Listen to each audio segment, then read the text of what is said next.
நேயர்கள் எல்லாருக்கும் வணக்கம். சனிப்பெயர்ச்சி 2025 to 2027 மார்ச் 29 இன்னைக்கு தான் மகா சனிப்பெயர்ச்சி திருக்கணித பஞ்சாங்கப்படி. இன்னைக்கு இரவு சனி பகவான் சரியா 8:46 மணிக்கு கும்பராசியிலிருந்து மீனராசிக்கு பயிற்சி ஆகிறார். பல பேருக்கு இதுல குழப்பம் அப்படிங்கிறது இருக்கு. ஏன்னா திருநள்ளாறு கோவில் நிர்வாகம் அப்படிங்கறது 2026 தான் சனி பயிற்சி அப்படின்னு சொல்லியிருக்கு. நீங்க என்ன இப்ப பயிற்சி அப்படின்னு சொல்றீங்க அப்படின்னு பல பேர் நம்ம கிட்ட கமெண்ட்லயும் கேட்கறாங்க, தொலைபேசி வாயிலாவும் கேட்கறாங்க. அவங்க எல்லாருக்கும் புரியுற மாதிரி சொல்லிடுறேன். திருக்கணிதம் அப்படிங்கிறது மிக துல்லியமான ஒரு பஞ்சாங்கம். ஆனா கோவில்ல ஏன் அதை கடைபிடிக்கிறது இல்லை அப்படின்னா, அந்த கால ஆகம விதிப்படிதான் அவர்களோட பூஜை புனஸ்காரங்கள், பயிற்சிகள், திருக்கல்யாணங்கள் எல்லாத்தையுமே பண்ணி வைப்பாங்க.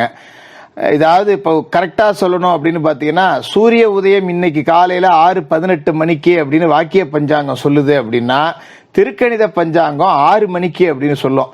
ஏன் 6 மணிக்குன்னு சொல்லுதுன்னா, சூரிய உதயம் 6 மணி, 6:18க்கு சூரிய வெளிச்சம் பூமியில பட போகுது. அந்த வெளிச்சம் சூரியன்ல இருந்து பூமிக்கு வர 18 நிமிடம் ஆகுது. ஆக சூரிய உதயம் 18 நிமிடத்திற்கு முன்னாடியே நடந்துருச்சு அப்படிங்கிறத துல்லியமா கணக்கு போட்டு சொல்றது அப்படிங்கிறது தான் திருக்கணித பஞ்சாங்கம். அந்த அடிப்படையில திருக்கணித பஞ்சாங்கப்படி சனிப்பெயர்ச்சி இன்னைக்கு தான். எல்லாரும் இன்னைக்கு 8:46 மணிக்கு எந்த கோவில்லையும் சனிப்பெயர்ச்சி அப்படிங்கிறது அனுசரிக்கப்படலை அப்படின்னாலும் குளிச்சு முழுவிட்டு சனி பகவானுக்கு ஒரு எள்ளு விளக்கு போட்டு உங்களோட வேண்டுதல்களை சனி பகவானை மனமுருக பிரார்த்தித்து சொல்லுங்க. எல்லாருக்கும் நல்லதே நடக்கும். ஒவ்வொரு ராசிக்காரர்களுக்கும் என்ன நடக்க போகுது அப்படிங்கிறத பார்த்துருவோம். கும்பராசி நேயர்களே, சனிப்பெயர்ச்சி 2025 ரொம்ப முக்கியமா எதிர்பார்த்து காத்துக்கிட்டு இருக்கக்கூடிய ராசிகள்ல கும்பராசிக்காரர்களும் ரொம்ப ரொம்ப முக்கியமானவர்கள். என்ன காரணம் அப்படின்னு பாத்தீங்கன்னா, 7.5 சனி அப்படிங்கறதுல விரய சனி 2.5 வருஷம் அப்படிங்கிறத கடந்துட்டீங்க. படாத பாடுபட்டிருப்பீங்க.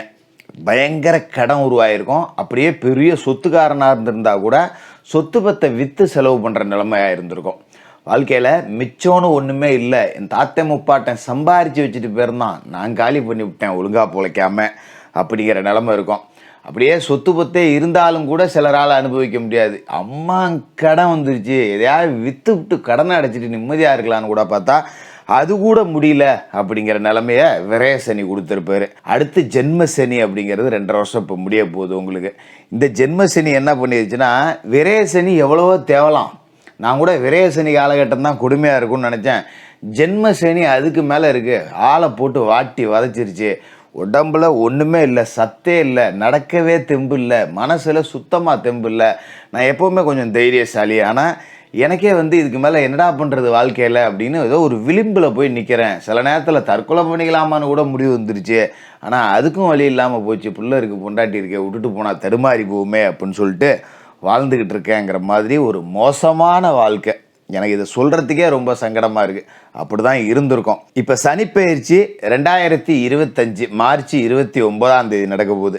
சனி பகவான் உங்களோட ராசிக்கு தனஸ்தானத்துக்கு போகிறார், 2வது வீட்டுக்கு. அதாவது தனசனி, குடும்ப சனி, வாக்கு சனி, இதைதான் பாத சனி அப்படின்னு சொல்லுவோம். தனவாக்கு குடும்பஸ்தானத்துக்கு போகிறார். சனி காலுக்கு இறங்குறார் அப்படிம்பாங்க.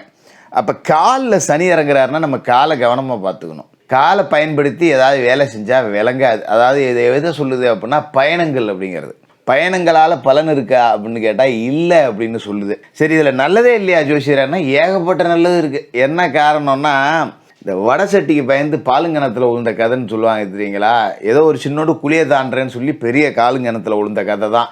ஜென்ம சனிங்கிறத விட மோசமாக பாத சனி உங்களை அடிச்சிருக்கும். ஆனால் நூலிலையில் தப்பிச்சுக்கிட்டீங்க.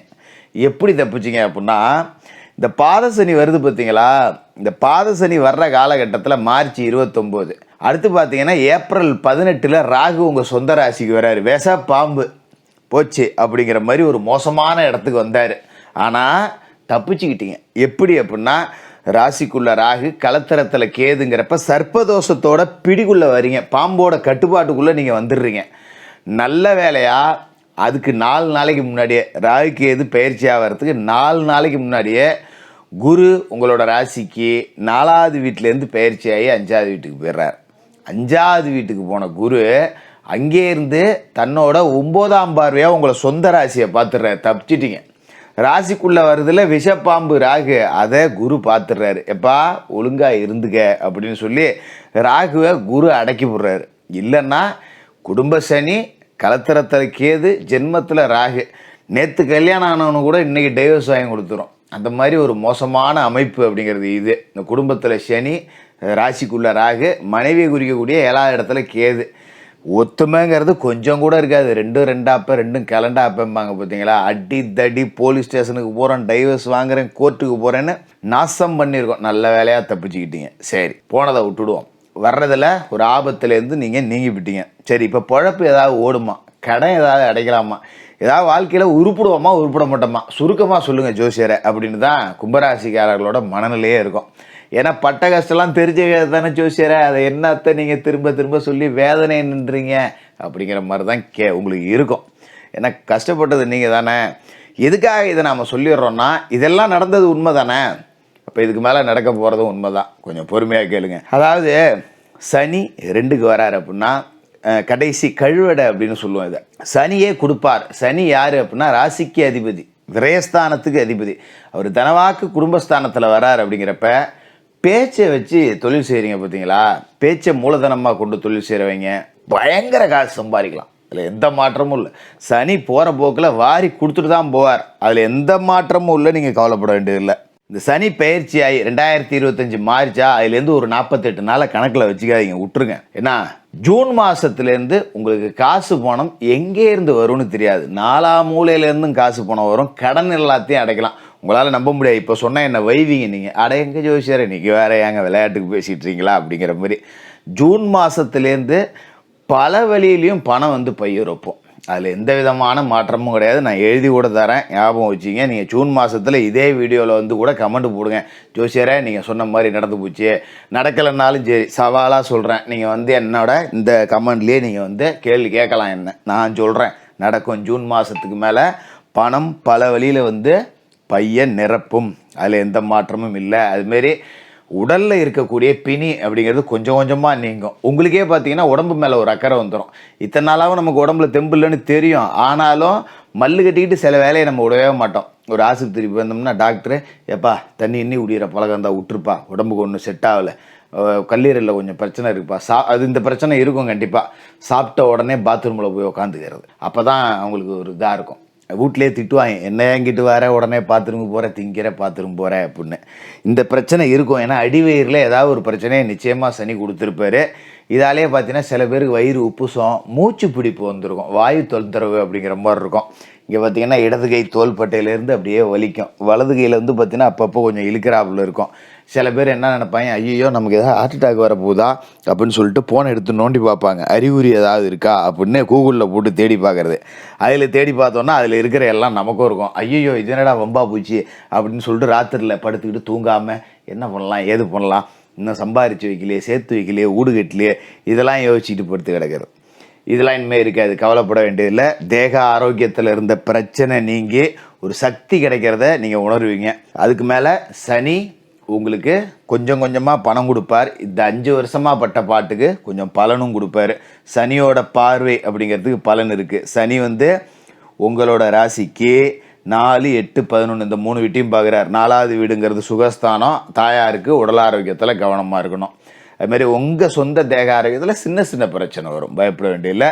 ராசிக்கு 8வது வீடு, இந்த நிம்மதியான தூக்கம் வரும்னு சொன்னோம் பார்த்தீங்களா, அந்த இடத்துல சனி பார்க்குறாரு. நீங்கள் வந்து நேர்மையாக செயல்பட்டீங்கன்னா நிம்மதியாக தூங்கலாம். அதில் எந்த விதமான மாற்றமும் கிடையாது. ராசிக்கு 11ஆம் வீட்டை சனி பார்க்குறாரு. அப்படிங்கிறப்ப கொஞ்சம் வருமானம் அப்படிங்கிறது நிலை இல்லாமல் இருக்கும். திடீர்னு 10 ரூபா வரும், திடீர்னு 10 ரூபா வராது. அப்போ வர்றப்ப நாம் கொஞ்சம் சேர்த்து வச்சுக்கணும்.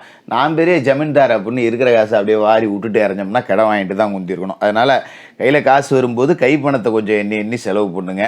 ஜென்மத்தில் ராகு வராரு, கலத்திரத்தில் கேது வராரு. ராக வந்து குரு பார்த்து புனிதப்படுத்திடுறாரு. அப்படிங்கிறதால ராகு வந்து பெருசாக உங்களை எந்த விதமான பாதிப்பும் கொடுக்க மாட்டார். அதை பற்றி கவலைப்பட வேண்டியதில்லை. யாராவது சொன்னால் கூட இல்லை ராகு மேலே குரு பார்வை விழுவுது, ஒன்றும் ஆகாது அப்படின்னு நீங்கள் எடுத்து சொல்லுங்கள். அதே மாதிரி உங்களோட ராசிக்கு 5வது வீட்டுக்கு குரு வந்துடுவார். கெஞ்சினாலும் கிடைக்காத பஞ்சம குரு அப்படின்னு சொல்லுவோம். ராசிக்கு 9, 11 உங்களோட சொந்த ராசி, 3 இடத்தையும் குரு பார்த்துருவார். இதில் 11வது வீட்டில் உங்களோட ராசிக்கு 11வது வீடு தனுசு ராசியில் குருவோட பார்வையும் விழும், சனியோட பார்வையும் விழுவும். அப்போ காசு பணம் அப்படிங்கிறது கொஞ்சம் சனியால் வராட்டியும் குருவால் வரும். அந்த ஏற்ற இறக்கம், இந்த மாதம் 10 ரூபா, அடுத்த மாதம் 5 ரூபா, இந்த மாதம் 10 ரூபா அப்படிங்கிற மாதிரியே இருக்கும். அதனால் நீங்கள் பாத சனி, இந்த ஜென்மத்தில் வர்ற ராகு, இதை பற்றியெல்லாம் கவலைப்பட வேண்டியதில்லை. ராகுவை குரு பார்க்கல அப்படின்னா பிரச்சனை கொஞ்சம் பெருசு தான். நல்ல வேலையாக தலைக்கு வந்தது, தலைப்பாயோடு போயிடுச்சு அப்படின்னு சொல்லிட்டு இந்த குரு ராகுவை தடுத்துடுறார். நீங்கள் கவலைப்பட தேவையில்லை. யார் என்ன சொன்னாலும் சரி, 7.5 சனியோட கடைசி 2.5 வருஷத்தில் சின்ன சின்ன கஷ்டங்கள் வந்தாலும் வரும். ஆனால் பெரிய அளவில் உங்களோட லட்சியத்தை எல்லாத்தையுமே அடைஞ்சிடலாம். சொந்த வீடு கட்டிடலாம், கார் வாங்கலாம், மண் வாங்கலாம், மனம் வாங்கலாம், எல்லாமே கொடுக்கக்கூடிய ஒரு சனி பயிற்சியாக இருக்கும். சனிக்கிழமையில் சனி பகவானுக்கு எள்ளு விளக்கு, செவ்வாய்க்கிழமை ராகுகால நேரத்தில் துர்க்கை அம்மனுக்கு எலுமிச்சை விளக்கு, சாலையோரத்தில் வசிக்கக்கூடிய வீடு இல்லாதவங்க, கைகால் முடியாத மாற்றுத்திறனாளிகள், பார்வையற்றவர்கள், இவர்களுக்கு உங்களால் முடிஞ்ச உதவிகள் செய்யுங்க. இந்த சனி பயிற்சி நல்லாயிருக்கும். கும்பராசிக்காரர்களுக்கு வாழ்த்துக்கள்.